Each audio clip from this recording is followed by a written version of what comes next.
পৃথিবীতে একটা জিনিস মনে রাখবা, বিনা পয়সায় কিছু হয় না। তুমি কিছু দিলে তারপরে তুমি কিছু পাবা। এটা সবচেয়ে আমাদের সবার মন খারাপ হয়ে যায়, আমাকে ডাকলো না কেন, আমাকে সম্মান দিল না কেন, আমাকে ট্যালেন্ট পুলে বৃত্তি দিল না কেন, কারণ তুমি ভালো একটা খাতা জমা দিতে পারো নাই। এই জন্যে আমি আবারও ব্যাক করি, আমি সোলায়মান সুখন। আমার কৈশোর পর্যন্ত 16-17 বছর পর্যন্ত ঈদে যদি আমি প্যান্ট নিতাম তাইলে আমার ভাই জামা নিতে পারবে, এইরকম পরিবার থেকে আমি উঠে আসছি। আমার বাবা ছিলেন আর্মির একজন সার্জেন্ট, যেটাকে আমরা হাবিলদার বলি। আমরা ছিলাম 5 ভাই বোন। সে অবস্থা থেকে আল্লাহর রহমতে এখন অনেক ভালো জায়গায় আছি। এই গল্পটা ছোট্ট করে একটু বলবো। আমি নর্মাল বিভিন্ন জায়গায় পড়াশোনা করছি। গাড়ির সিট বেল্ট কেমনে বাঁধতে হয় সেটা আমি আসলে 18 বছর পর্যন্ত জানতাম না। গাড়ির সিট বেল্ট এদিক থেকে টাই নাই না এদিকে বাঁধতে আমি জানতাম না।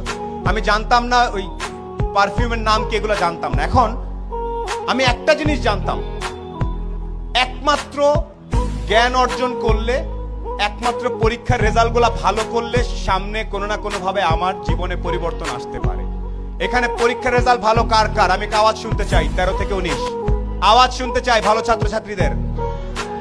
এখানে প্রত্যেকে ভালো ছাত্রছাত্রী আমি জানি। আমি আজকে লিস্টে পড়েছি, পলক ভাই প্লেনে আসতে আসতে বলছিল যে এত ছেলে মেয়ে, এত কৃতি সন্তান আমি কিভাবে ছবি তুলবো একসাথে, আমার তো পুরো মাঠ লাগবে।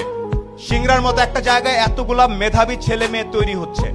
একটা সাজেশন তোমাদের সবার প্রতি, যারা তরুণ, এখানে যখনই চিন্তা করবা, এনি টাইম, তোমার বয়স 14, তুমি একভাবে চিন্তা করবা যে আমি, আমার বয়স 14, নিউ ইয়র্কের একটা 14 বছর, আমেরিকার একটা 14 বছরের ছেলের সাথে যদি আমি 1 ঘন্টা কথা বলি, ও জিতবে নাকি আমি জিতবো।